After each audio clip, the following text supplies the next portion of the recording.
Halo guys, bertemu lagi dengan saya Muhammad Yan Yustika Rosi. Di sini saya akan menjelaskan tentang studi kasus kecerdasan emosional dan spiritual.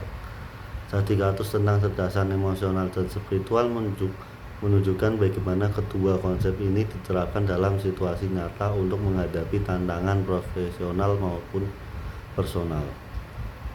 Berikut penjelasan lebih rinci mengenai masing-masing kecerdasan tersebut. Yang pertama, kecerdasan emosional.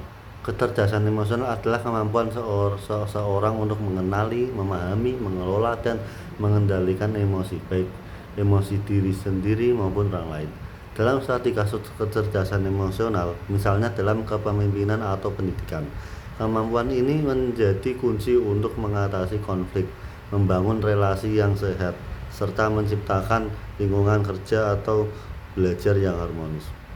Contoh kasusnya, seorang pemimpin yang memiliki kecerdasan emosional tinggi mampu mengenali stres di antara timnya. Dia memahami bahwa kinerja tim tidak hanya bergantung pada kompetensi teknis, tetapi juga pada kesejahteraan emosional anggota tim. Dengan menunjukkan empati, mendengarkan dengan hati-hati, dan memberikan dukungan yang tepat, pemimpin tersebut berhasil meningkatkan semangat kerja tim dan mencapai target yang lebih baik.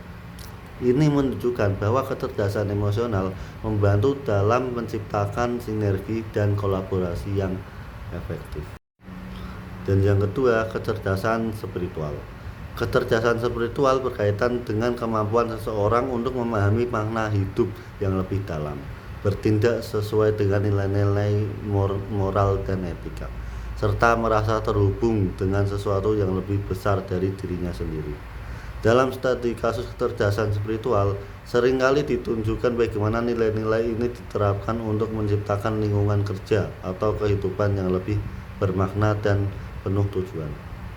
Contoh kasusnya, seorang CEO yang berfokus pada integritas dan pengembangan spiritual karyawan menciptakan budaya perusahaan yang menghargai makna di balik pekerjaan dan kontribusi terhadap masyarakat. Ia memastikan bahwa nilai-nilai moral seperti kejujuran, rasa syukur, dan tanggung jawab sosial diterapkan dalam setiap aspek bisnis. Hasilnya, karyawan merasa lebih terinspirasi, lebih loyal, dan lebih berkomitmen pada pekerjaan mereka. Ini menunjukkan bahwa kecerdasan spiritual dapat meningkatkan kesejahteraan karyawan, sekaligus mendukung tujuan jangka panjang perusahaan.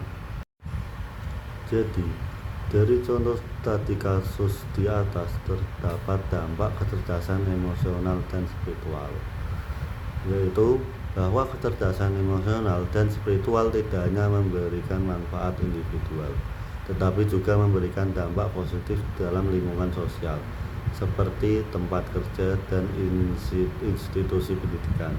Kecerdasan emosional membantu memperkuat hubungan interpersonal, sedangkan kecerdasan spiritual memberikan makna yang lebih dalam interaksi tersebut. Terima kasih, sekian dari saya.